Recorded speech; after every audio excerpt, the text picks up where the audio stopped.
Video में हम लोगों ने बात की थी कि कौन हिंदू है, यानी हु इज़ ए हिंदू। और आज की इस वीडियो में हम लोग बात करेंगे कि हिंदू विधि लागू किस पर है। तो यदि आपने पहला वाला वीडियो नहीं देखा है तो उस वीडियो को आप देख लें, उसका लिंक डिस्क्रिप्शन में आपको मिल जाएगा। और यहाँ हिंदू विवाह अधिनियम की धारा 2 में विशेष रूप से ये बात की गई है कि हिंदू विधि किस पे लागू है, तथा इसी के साथ साथ हिंदू विधि के जो दूसरे और अन्य रूप हैं, यानी सक्सेशन एक्ट या मेंटेनेंस एक्ट, उन सब में भी ये बात की गई है कि हिंदू विधि किस पे लागू है। तो मोटे तौर पे यदि हम लोग अपनी भाषा में बात करें तो सभी हिंदू विधियां सभी हिंदुओं पे लागू हैं, तथा जो लोग गैर हिंदू हैं या हिंदू नहीं हैं उन पे हिंदू विधि लागू नहीं है। ये तो हम लोगों ने अपनी भाषा में मोटे तौर पे बात की।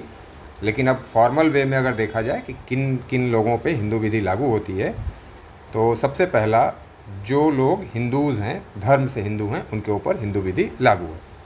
All persons who are Hindu by religion are governed by Hindu law. अब इसमें शामिल कौन कौन से लोग हैं? तो वीर शैव, लिंगायत, ब्रह्म समाज, प्रार्थना समाज, आर्य समाज, इन लोगों को भी हिंदू माना जाता है और इन पे भी लागू है। इसके साथ साथ बुद्धिस्ट पे, जैन पे और सिख पे भी हिंदू विधि लागू होगी और वो गवर्न होंगे हिंदू लॉ से। अब इसका एग्जाम्पल क्या हो सकता है कि यानी मैरिज, एडॉप्शन, सक्सेशन, सिख यानी सिख धर्म में यदि विवाह की, दत्तक की या उत्तराधिकार की बात की जाए तो ये लोग भी हिंदू विधि से गवर्न होते हैं, जब तक कि उनके ऊपर कोई स्पेशल कस्टम लागू ना होती हो। अब इसके बाद तीसरी श्रेणी के कौन लोग हैं? कन्वर्ट्स एंड रिकन्वर्ट्स टू हिंदुइज्म, यानी जिन लोगों ने हिंदू धर्म अपना लिया है या हिंदू होते हुए दूसरे धर्म में चले गए थे और फिर से उन्होंने हिंदू धर्म अपना लिया, तो उन सभी लोगों पे भी हिंदू विधि लागू हो जाएगी। A Christian woman converting to Hinduism before marriage will be govern by Hindu marriage act, यानी कोई क्रिश्चियन महिला या पुरुष उसने हिंदू धर्म अपना लिया और फिर वो अगर विवाह करना चाहता है तो हिंदू विवाह अधिनियम के अनुसार उसका विवाह होगा।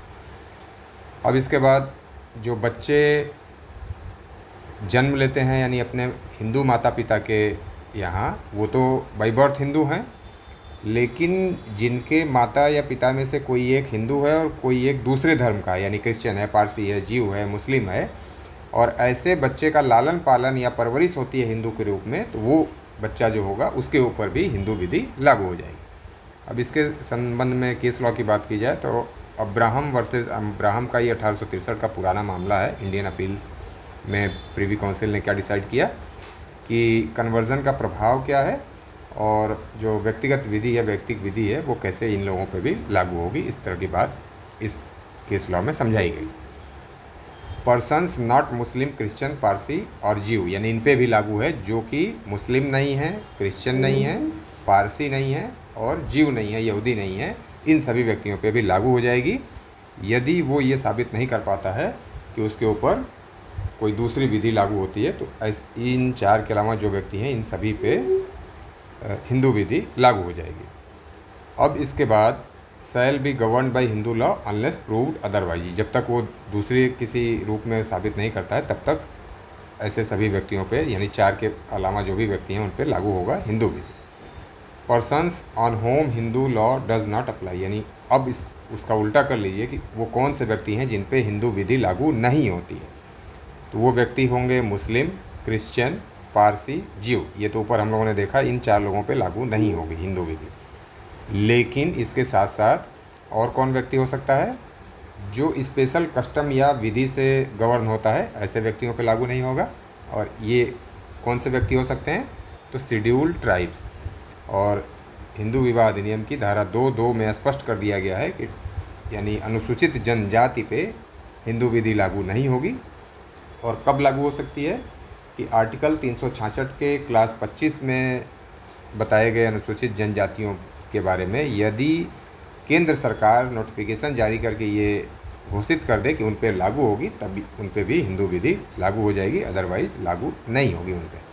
और इसी बात को रिसेंटली अभी 2024 के जजमेंट में सुप्रीम कोर्ट ने समझाया, तीरथ कुमार बनाम दादू राम के केस में, कि हिंदू उत्तराधिकार यानी हिंदू सक्सेशन एक्ट ऑटोमेटिकली उनके ऊपर लागू नहीं होगा जब तक केंद्र सरकार नोटिफिकेशन के द्वारा ऐसा न करे और यहीं पे निर्देश भी दिया सुप्रीम कोर्ट ने केंद्र सरकार को कि वो ऐसा नोटिफिकेशन इशू करके इनके बारे में भी लागू करे, ताकि इनके यहाँ उत्तराधिकार को लेकर के कन्फ्यूजन ना हो और महिलाओं के साथ अन्याय न हो।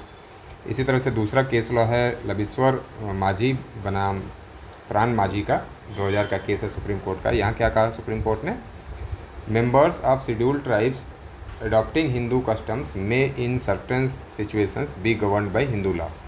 यानी जिन शेड्यूल्ड ट्राइब्स के लोगों ने हिंदू कस्टम्स को अपनाया है उन पे भी कुछ निश्चित मामलों में हिंदू विधि लागू हो सकती है या वो हिंदू विधि से गवर्न हो सकते हैं। तो ये आपने देखा कि किन किन लोगों पे हिंदू विधि लागू होगी, किन लोगों पे हिंदू विधि लागू नहीं होगी, उसकी शर्तें क्या हैं। केस लॉ आपने देखा। और यदि आपको मेंस में आंसर राइटिंग करनी है किसी भी, चाहे यूनिवर्सिटी के एग्ज़ाम में या जुडिशरी या एपीओ में, तो आप एज इट इज़ इन सब बातों को लिख सकते हैं। यही आंसर राइटिंग का आपका तरीका होगा। आप कॉमन पीपल के रूप में या प्रिपरेशन, एग्ज़ाम के प्रिपरेशन के लिए या किसी भी रूप में इस वीडियो का लाभ उठा सकते हैं। और आप चैनल को सब्सक्राइब कर लें, लाइक करें, शेयर करें, और आपका कोई सुझाव हो तो कमेंट में ज़रूर बताएं। धन्यवाद।